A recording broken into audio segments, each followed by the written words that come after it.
So it's the end of March 2020. I'm going to give an update on some of the transportation impacts that we're seeing related to the coronavirus or COVID-19 pandemic.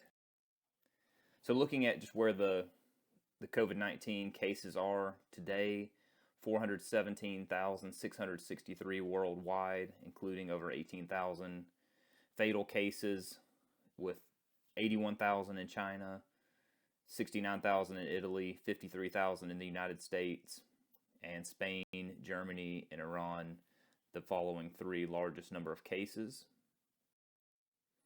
In North Carolina, the number of cases has jumped from 120 last week to 420 this week in locations across the state. And getting into some of the numbers now, this graph shows us the percentage change in the number of local U.S. businesses that are open, looking at comparing back to January, and we see that we're approaching a 50% drop in the number of U.S. businesses that are open. I brought this up last week looking at the airline industry from 2019. It was a great year for 2019, and everything looked to be on track for 2020. Everything was up. And then, of course, with the outbreak of the coronavirus, we are seeing everything decrease. This is looking at the global scheduled airline capacity that is dropping. And this is a result of several measures that are being taken. Some countries are suspending flights to certain countries. Returning citizens must enter through special and specific airports. There's screening, quarantines, and some have complete closures of borders. Looking at the data in specific countries, looking at the number of flights changing just in a 1 week period, Germany had dropped 18% from March 9th to March 16th, Switzerland 15%, Saudi Arabia 15%, the United Arab Emirates 15%, and so on. So seeing big impacts just in a 1 week change, not to mention as you look at a larger time horizon. Amtrak ridership is dropping immensely, down 92%.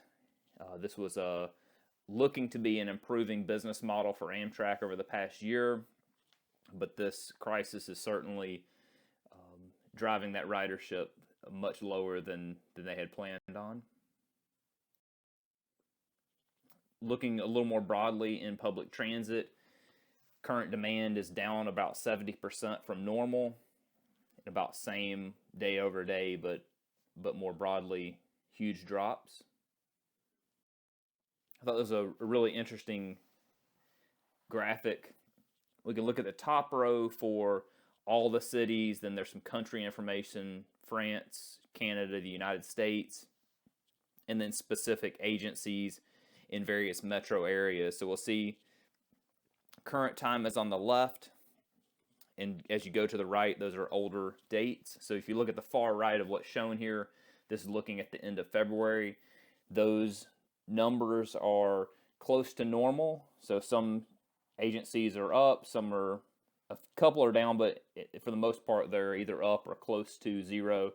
And then as we move in less than a month time frame to today, we're seeing mostly 60 and 70% drops in ridership as countries and cities are restricting the population, encouraging people to not travel, to stay at home, to self-quarantine, to help flatten the curve.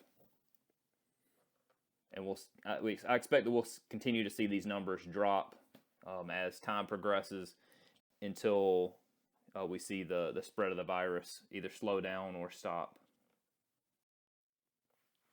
I thought this was a really interesting series of information as well. This is showing mobility.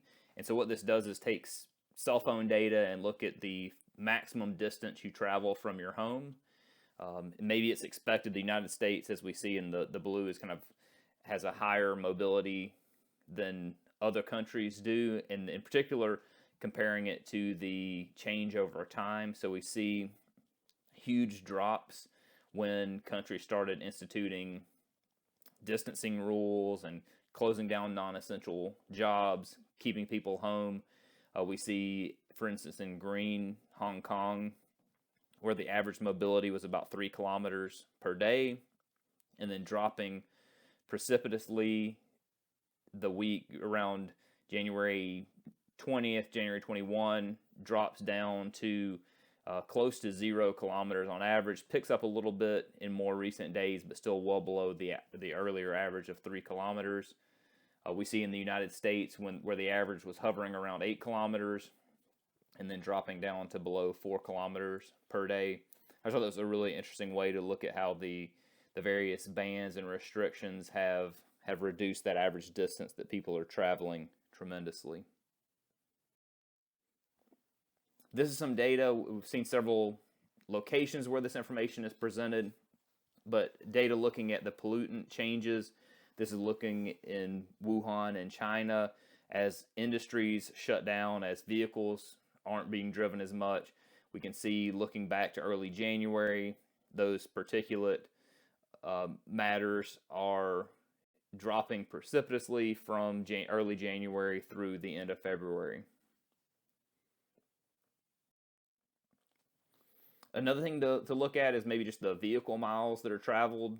This is looking back to 1980, and we see US VMT continues to grow. There was a dip during the recession in the 2008 time frame.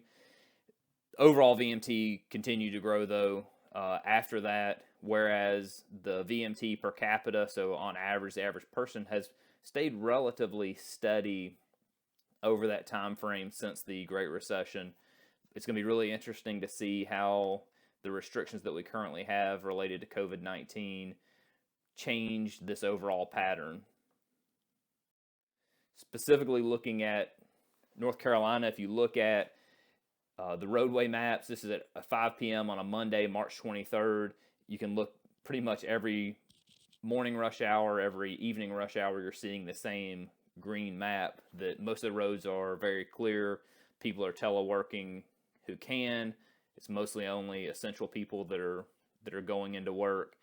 And so it is, again, going to be interesting to see how long this crisis lasts and what the long-term effects are and how quickly the economy and traffic springs back after this. This is a great video. I'll put the link in the notes below.